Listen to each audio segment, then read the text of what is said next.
Hello friend, कैसे हैं आप सब। स्वागत है आपका यूपीएससी एट होम प्रविशा के यूट्यूब प्लेटफॉर्म पे। तो यूपी पीसीएस की मेन सीरीज का ये हमारा आज का क्वेश्चन है जीएस पेपर फर्स्ट से।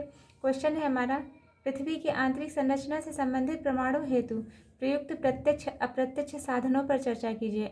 मतलब पृथ्वी की आंतरिक संरचना से संबंधित जो भी प्रमाण मिले हैं वो जो है उसकी प्रत्यक्ष साधन और अप्रत्यक्ष साधन क्या है उस पर चर्चा करनी है।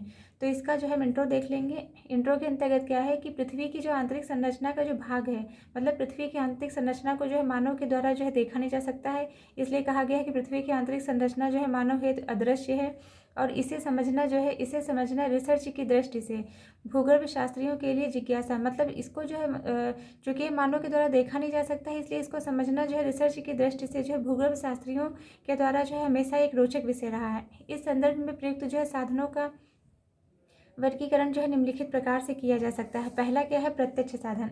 फिर दूसरा है अप्रत्यक्ष साधन। प्रत्यक्ष साधन के अंतर्गत क्या है, वेदन के द्वारा, ज्वालामुखीता से मिश्रित लावा के द्वारा और अन्य ग्रहों उपग्रहों का अध्ययन करके जो है इसके बारे में हम पता लगा सकते हैं। फिर क्या है अप्रत्यक्ष जो है साधन, इसके अंतर्गत जो है क्या है घनत्व आधारित प्रभाव, ताप के द्वारा, दाब के द्वारा, भूकंप के द्वारा, ज्वालामुखी के द्वारा जो है इसको परमाणु का जो है पता लगाया जा सकता है। फिर क्या है प्रत्यक्ष साधन। प्रत्यक्ष साधन को हम देखेंगे, इसके अंतर्गत क्या है पृथ्वी पर दक्षिण अफ्रीका महाद्वीप के साथ साथ जो है अटलांटिका महाद्वीप में राज सागर के निकट विश्व में सर्वाधिक गहराई, मतलब 20 किलोमीटर तक का जो है वेदन, मतलब इतना वेदन और कहीं देखने को नहीं मिलता है जितना कि यहाँ पे देखने मिलता है।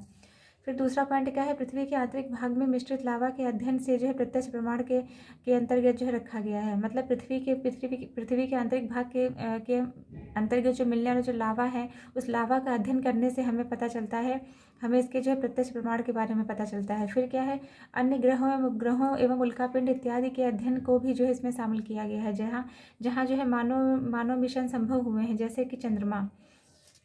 फिर क्या है अप्रत्यक्ष प्रमाण। अप्रत्यक्ष प्रमाण के अंतर्गत क्या है, पृथ्वी के जो है आंतरिक भाग में गहराई से वृद्धि के साथ साथ दबाव, और मतलब जैसे जैसे जो है पृथ्वी के जो है आंतरिक भाग में हम जाएंगे, उसमें जो है जैसे जैसे जो है गहराई में वृद्धि होती है, उससे जो है हमारे जो है गहराई की वृद्धि के साथ साथ उसमें जो है ताप में भी वृद्धि होती है, जिसके फलस्वरूप क्या होता है दाब एवं जो है घनत्व में जो है चूँकि जो है मतलब गहराई में वृद्धि के साथ साथ दबाव में समान दर से जो है वृद्धि के परिणाम स्वरूप जो है घनत्व में भी वृद्धि होती है, क्योंकि जो है दाब और घनत्व एक दूसरे के क्या होता है समानुपाती होता है।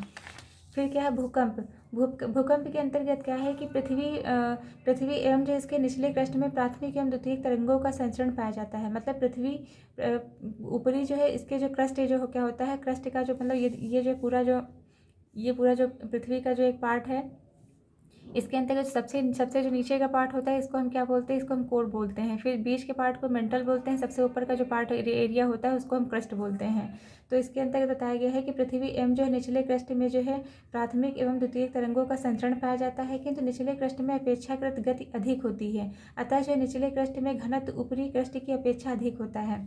अतः प्रत्यक्ष एवं जो है ये हमारा जो है कंप्लीट हुआ अप्रत्यक्ष साधन। इसके अंतर्गत जो है अब हम इसका निष्कर्ष देख लेंगे। अतः जो है प्रत्यक्ष अप्रत्यक्ष